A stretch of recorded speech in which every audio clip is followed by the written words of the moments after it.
Macy's crime. I'm Macy. I'm Heather. I'm Brandley. Justine. I'm Ricky.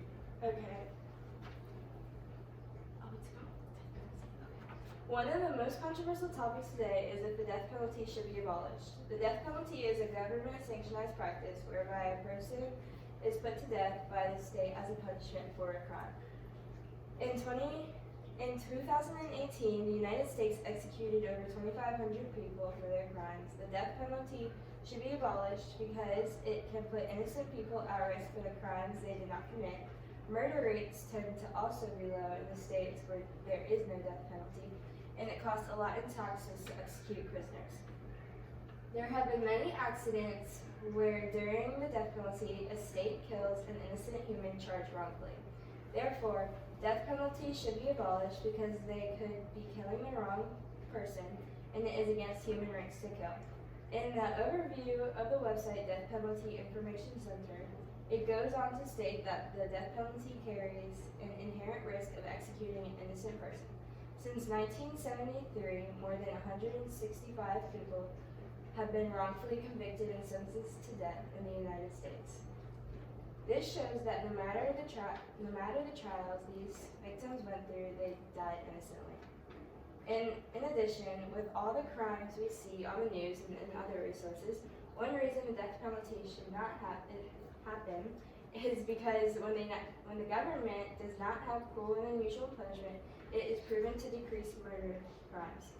In the article Murder Rates of Death Penalty States Compared to Non-Death Penalty States, it is shown that states have been reported on homicides that during the last 20 years, the homicide rates in the U.S.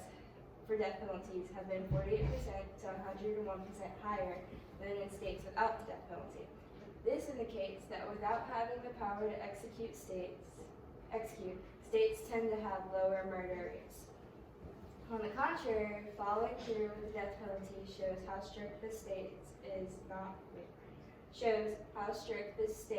on not disrespecting the law set by government, but shows how fair the criminal justice system is.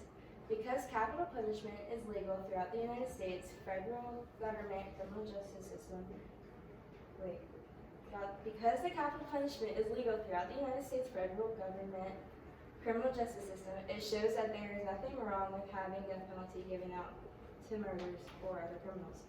Lastly, another reason we should abolish the death penalty is because there is an increase on tax every time the state executes a prisoner.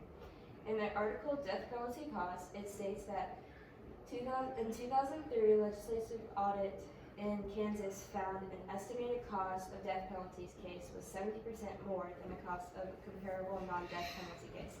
Death penalty case costs were counted through the execution at a median cost of $1.26 million. Non-death penalty case costs were counted through the end of the imprisonment of a median cost of $740,000. This shows that keeping a prisoner is less expensive in taxes you provide than executing a prisoner.